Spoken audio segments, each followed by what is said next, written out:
የሚቀጥሉት 5-6 ዓመታት ካለምንም ጥርጥር ኢትዮጵያን ሌላ ምዕራፍ የምናይበት ይሆናል። ኢትዮጵያ ትበለጽጋለች፣ ጥርጥር የለውም። ይሄ ዘመን የኢትዮጵያ ብልጽግና ዘመን ስለሆነ የሚቆም ነገር አይኖርም እና ምን እናርገኛ ካላችሁ አቅጣጫ አንደኛው ሶቨርኒቲ ነው። ሉዓላዊነት፣ የፖሊሲ ሶቨርኒቲ፣ የምግብ ሶቨርኒቲ፣ የሐሳብ ሶቨርኒቲ የተረጋገጠበትን ኢትዮጵያ መፍጠር፣ መስራት፣ መግራት ይጠበቅብናል። ሁለተኛ ስኬል አፕ ማድረግ ነው። የተጀመረ የገጠር ኮሪደር፣ የተጀመረ የከተማ ኮሪደር፣ የተጀመረ የበጋ እርሻ፣ ኩታ ገጠም፣ ማዳበሪያ፣ ምርጥ ዘር፣ ፍሩት፣ የጓሮ እርሻ እነዚህን ስኬል አፕ ማድረግ ማበራከት ያስፈልጋል።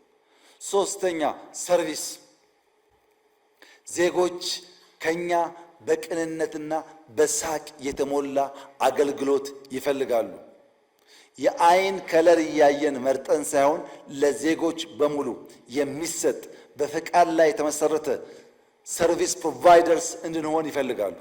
አገልጋይነት ያልተላበሰ አመራር ብልጽግናን ማረጋገጥና ሀገር ማሻገር ይቸገራል።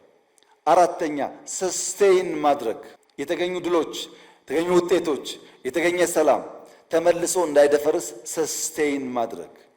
አምስተኛ ሴትል ማድረግ፣ ለሚቀጥለው ምርጫ አስቻይ ሁኔታ መፍጠር፣ ምቹ ሁኔታ መፍጠር። እነዚህ ሲሳኩሳ ስድስተኛው ሲ ይመጣል ማለት ነው። እነዚህን ትንሽ በተን ላርጋቸው። አንደኛ የመቀነስ ግቦች፣ ኑሮ ውድነት እንቀንስ፣ ሲንግል ዲጂት እናስገባ፣ ያመረትነውን ከኮንትሮባንድ ታድገን፣ የገበያ ትስስር ፈጥረን የከተማው ድሃ በደላሎች እንዳይመሰቃቀል በማድረግ የተረጋጋች ሀገር ለመፍጠር ስለሚያግዝ በርብርብ ኑሮ ውድነትን ሲንግል ዲጂት እናስገባ፣ መቀነስ። ሁለተኛ ሌብነት መቀነስ፣ መሬት ቸብቻቢው፣ ፍትህ ቸብቻቢው፣ ወርቅ ቸብቻቢው እንዲቀንስና ወደ ሀገር ሀብት እንዲገባ ማድረግ።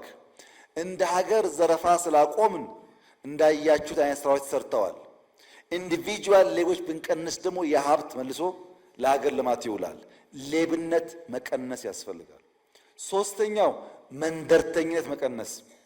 በመንደር ተከበን ያለን ሰዎች እንደግ፣ እንብቀል፣ እንውጣ።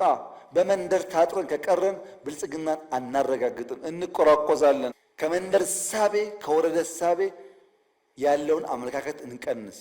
አራተኛ ጠባቂነት እንቀንስ።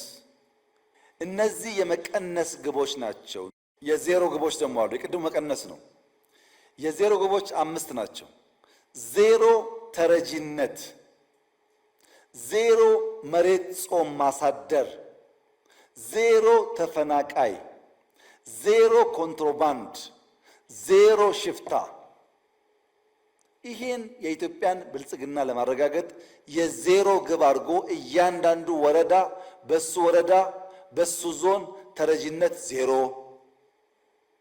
የማይታረስ መሬት ዜሮ፣ የሚፈናቀል ዜጋ ዜሮ፣ ኮንትሮባንድ ዜሮ፣ ሽፍታ፣ ሌባ፣ አጭበርባሪ ዜሮ ካደረገ እንድናድግ ያግዛል። ማን? እያንዳንዱ ወረዳ